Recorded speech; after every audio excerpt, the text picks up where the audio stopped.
যাদের বিরুদ্ধে অভিযোগ করা হয়েছে আন্তর্জাতিক অপরাধ ট্রাইব্যুনাল থেকে অনতি বিলম্বে তাদেরকে কোনো কালক্ষেপণ ছাড়া গ্রেপ্তার করতে হবে। আপনারা জানেন বাংলাদেশের আইনে যখন ওয়ারেন্ট জারি হয়ে যায় তাদেরকে চাকরিতে থাকার কোনো অবস্থা নাই। এই বৃহস্পতিবারও তারা অফিস করেছে আর্মিতে, আমরা জানি। আগামীকালকে রবিবার, এই জন্য আজকে আমরা শনিবার প্রেস মিট করলাম। হয়তো আমরা ধরে নিচ্ছি কৌশলে তাদেরকে ডিসমিস করে দেওয়া হবে, অথবা তাদেরকে সাথে সাথে সেফ এক্সিট দেওয়া হবে। শুধু ডিসমিস করে দেওয়া চলবে না, আর্মির নিজের দায়িত্ব হলো তাদেরকে ডিসমিস করে দিয়ে অতি দ্রুত আদালতের হাতে তুলে দিতে হবে। নাম্বার 2, আপনাদের মাধ্যমে বলেছি, গুম কমিশন সরাসরি প্রতিবেদন দিয়েছে এই বাংলাদেশে গুম খুনের সাথে ইন্ডিয়ান এজেন্সি জড়িত। ভিকটিমরা নিজে বলেছে অতি দ্রুত বাংলাদেশ সরকারকে ইন্ডিয়ার বিরুদ্ধে আন্তর্জাতিক আদালতে মামলা করতে হবে। আমরা অবাক হলাম, যেখানে ভিকটিমরা প্রত্যেকে বলছেন, পিলখানার ভিকটিমরা, জুলাইয়ের ভিকটিমরা, যারা বলছেন এই গুমের ভিকটিমরা, যাতে তাদেরকে হিন্দিভাষী অফিসাররা তাদেরকে গুমের সাথে জড়িত। তাহলে এই ভিকটিমরা যেহেতু বেঁচে আছেন, এখন পর্যন্ত বাংলাদেশ সরকার কেন আন্তর্জাতিক অপরাধ আদালতে ইন্ডিয়ার বিরুদ্ধে মামলা করবে না? যদি বাংলাদেশের বিএনপি জামাতে ইসলামীও কনভিন্সড হয়ে যায়, এই ইন্টারিমের তো দায় বিএনপি আর জামাতের প্রতি না, তার তো দায় শহীদদের প্রতি, তার তো দায় ইনসাফের প্রতি। আমরা অতি দ্রুত দাবি জানাচ্ছি এই সরকার ইন্ডিয়ার এই ভয়াবহ অপরাধের বিরুদ্ধে অতি দ্রুত যেন আন্তর্জাতিক আদালতে মামলা করেন। 3, পিলখানা গুম কমিশন এবং যে আন্তর্জাতিক অপরাধ আদালতে যেসব প্রসিকিউশনের যারা সদস্য রয়েছেন, আমরা মনে করি তারা অত্যন্ত জীবনের ঝুঁকিতে রয়েছেন। গুম কমিশনের নাবিলা ইদ্রিস আপা, আপনি ভাবেন একজন নারী কত পুরুষের চেয়েও সাহসী হয়ে উঠতে পারে। এই গুম কমিশনের সদস্যরা, পিলখানা কমিশনের সদস্যরা প্রত্যেকে জীবনের ঝুঁকিতে রয়েছেন। আন্তর্জাতিক অপরাধ আদালতে যারা কাজ করছেন তাদেরকে শত শত কোটি টাকা অফার করা হয়েছে, তারা যেন একটু স্লো যান, তারা যান নাই, তারা গাদ্দারি করেন নাই।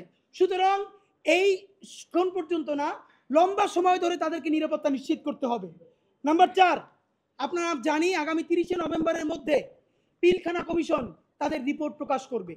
আপনাদের মাধ্যমে আমরা সুস্পষ্টভাবে জানাতে চাই, পিলখানা কমিশন আমরা যতদূর জানি জেলখানায় যেই সব আসামিরা রয়েছেন, যারা ভিকটিম রয়েছেন, যেই সব সৈনিক যাদের অনেকদিন জেল হয়েছে, তাদের সাথেও ঘন্টার পরে ঘন্টা জবানবন্দি নিয়েছেন।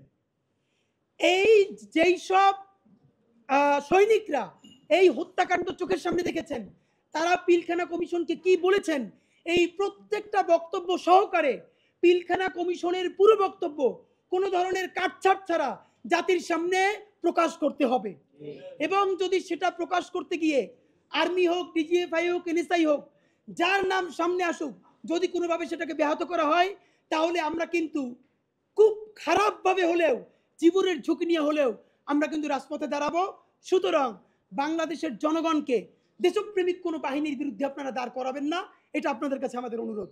বন্ধুরা, আপনাদের কাছে সর্বশেষ দাবি, ইতিমধ্যে যাদেরকে সেফ এক্সিট দেওয়া হয়েছে 626 জন এবং অপরাপর অন্যান্যদেরকেও, ইন্টারিম সরকার অতি দ্রুত ইন্ডিয়া এবং অন্যান্য যেসব দেশে তারা পালিয়েছে, সেফ এক্সিট দেওয়া হয়েছে, ইন্টারপোলের মাধ্যমে তাদেরকে ফিরিয়ে এনে অতি দ্রুত বিচারের মুখোমুখি করতে হবে। সর্বশেষ বলতে চাই, বাংলাদেশের জনগণকে আর দেশপ্রেমিক সেনাবাহিনীকে মুখোমুখি দাঁড় করানো চলবে না। কিছু গণহত্যাকারী, লুটেরা, পাচারকারী, গুমকারী 25 জন 30 জন জেনারেল মানে বাংলাদেশের আপামর সেনাবাহিনী নয়। বাংলাদেশের সেনাবাহিনী হচ্ছে জুলাই গণ অভ্যুত্থানের পক্ষে যারা দাঁড়িয়েছে, তারাই আমাদের সেনাবাহিনী। সুতরাং সেনাবাহিনীর সাথে বাংলাদেশের দেশপ্রেমিক মানুষের সাথে কোনো সমস্যা নাই। আমরা সবাই একসাথে আছি। আমাদের কমন শত্রু গণহত্যাকারী আওয়ামী লীগ, দিল্লির সেবাদার সেই সমস্ত জেনারেলরা যারা বাংলাদেশকে ধ্বংস করেছে। বাংলাদেশ বেঁচে থাকলে তাদের বিচার হবেই হবে, আর যদি তাদের বিচার করা না যায় তাহলে বিচার করা পর্যন্ত লড়াই চলছে, লড়াই চলবে। বাংলাদেশ জিন্দাবাদ, ইনকিলাব জিন্দাবাদ। নিরপেক্ষ, সত্য প্রকাশে আপোষহীন।